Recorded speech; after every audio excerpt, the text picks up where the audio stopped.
I'm 19 Keys, and I'm right on time for summertime. Tap in.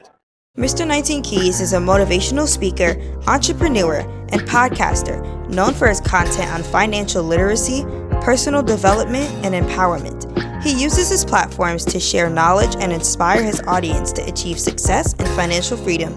Aquaba to summertime. Today, I'm with somebody who is thought provoking and who is always about personal growth, mindset, and about how we can better ourselves as people. Mr. 19 Keys, how you doing today? Man, I feel magnificent now that I'm here on this platform. Thank you so much. Now, I know this isn't your first time here at Investfest. What is it like being a speaker here at Investfest and being able to touch the lives of so many people who are listening to you? I've been here for 5 years now, and the beauty of it is the consistency.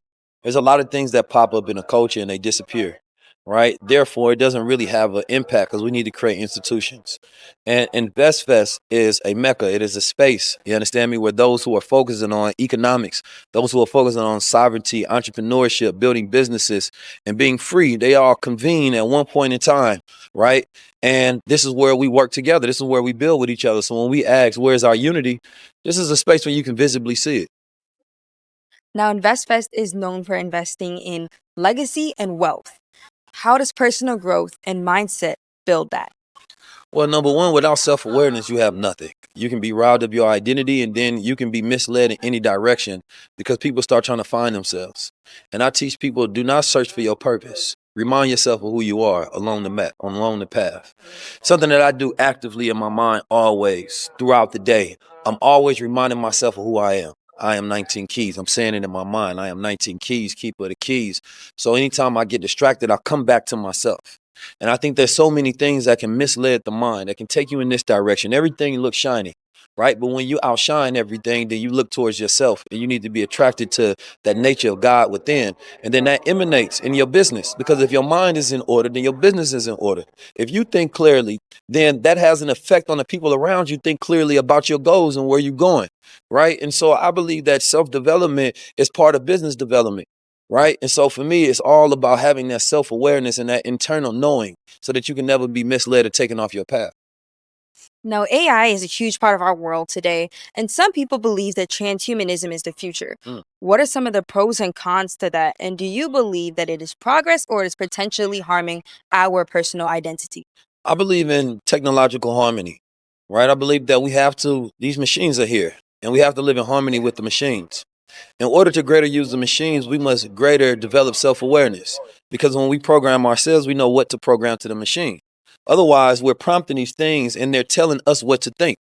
But when you know yourself, anything outside of who you are, you don't listen to, right? And a lot of people are searching for themselves inside a prompt, searching for themselves utilizing AI. I believe it's best used when we use it to optimize, right, our own human intelligence, and we use it to create alternative systems, right? I might not have to go through a lawyer that might be trying to rob me. I might be able to utilize AI now for that, right? I might be able to now have a research and development department inside my business that don't cost me hundreds of thousands or millions of dollars to get done. So now it allows me to hyperspeed and accelerate my progress. So a lot of the things that we didn't have access to, sense of education, right? A rich environment, we can utilize these technologies to replace what we be missing. Therefore, we can become whole. So I believe in harmony with the machines because they're here. We have to use them. And I think that they've been built for us. I think they've been built for the people who've been colonized, built for the people who've been impoverished, downtrodden. It's built for the creative and the resilient minds of the future. So take the AI and master it. Do not let it master you. Now, in speaking of mindset, what would you tell a person or a community who, even though believes in themselves, gets constantly put down to the point where they feel like their opinion is not worth anything to the community? I think that you have to fast from negativity. You have to go on a digital fast. You have to increase your digital literacy because most of the things that they're hearing is on the phone. You understand me? They're scrolling on the phone and it's feeding their minds, right? Negativity that makes them think that they're nothing. Then they feel ashamed. And in the space of shame, that's when you can be manipulated into any direction because you're just feeling for connection. You're looking for value. And that's a very dangerous place to be. So I believe that you have to make sure that you're focusing on developing the strongest mind possible. That's all that matters. If you have the strongest mind possible, you now have a space where you can take your ideas and your imagination and you can make as much money as possible. You understand me? But you have to clear out the clutter. You have to clear out the noise. You don't allow a single negative thought to get in your mind, or you check it when it happens. I practice meditation, mindfulness, so that if anything is going into the back of my mind, I'm cutting it off. I don't allow my mind to have negative thoughts that linger. Because when you're strong, you don't think about it. But when you're weak, those are the times to where it grabs your mind. You understand me? So I think during this time, we have to develop very strong and resilient minds. Otherwise, you won't be able to survive. There is no pretty positive picture to paint for those who don't have self-awareness. You develop it or you don't, right? And it's not going to get better. It's going to get worse. So that means you have to get better. So if you get better with the times, then the times get better with you. Dope. What advice would you give to a young 13-year-old like me who is getting into the industry and wants to succeed but still stay grounded in who they are as a person? I think you need to build around your values. You understand me? In every single thing that you do, you know your values like the back of your hand. And you filter every decision that you make through those values. And anything that doesn't align with your values, you say no to. No needs to become your best friend. You understand me? When you say no, it's a sign that you know yourself. Right? So as you're building a business, figure out, is this a business built in harmony capitalism, or is it just capitalism? Is it feeding your greed, or is it feeding your vision?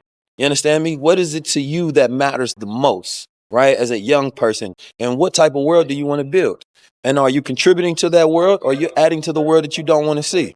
Your generation didn't grow up with a lot of things. You didn't get to see the world that we saw before, right? So that old world, sometimes our generation may speak to you about an old world, but you don't know it exists. It can only exist in your imagination at this time. And so you need to really supplant in your own mind the type of world that you want to see, and every single action that you do should be geared towards developing that type of world. I live in Ghana, West Africa. Can I teach you 2 words? Of course. Akwaba, which means welcome. Akraba, Akwaba. Akwaba. Perfect. Medasi, which means thank you. Akwaba Madasi. Madasi. See, And I love Ghana. It's the place where I felt the safest in the world. I was able to drop my armor. I was out there, did a high-level conversation out there. You know, I traveled from the nicest parts to some of the lowest parts. I've been to the beaches. You know, I was blessed by the imam when I went out there. We had a really great time. And so Ghana owes me nothing, and I can't wait to go back. so then in that case, if you were able to teach 100 Ghanaian students right now, what would be the first advice that you tell them in order to find self-peace? Ooh, in order to find self-peace.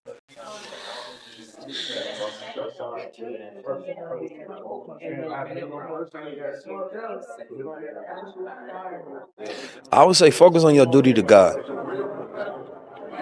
right? You focus on how you can best accomplish your duty to God. Every human being on this planet has a thing that they're supposed to contribute to humanity. And if you focus on developing and learning what that is, and you learn what that is by developing your gifts, your skills, and your talents. And when you're able to be productive in this world, it brings you a sense of peace because you get rewarded, right? Through that sense of self-belonging. Now you have something to contribute, and that gives you value. You can now be a service to other people. But make sure that thing that you're doing is by God and not by you.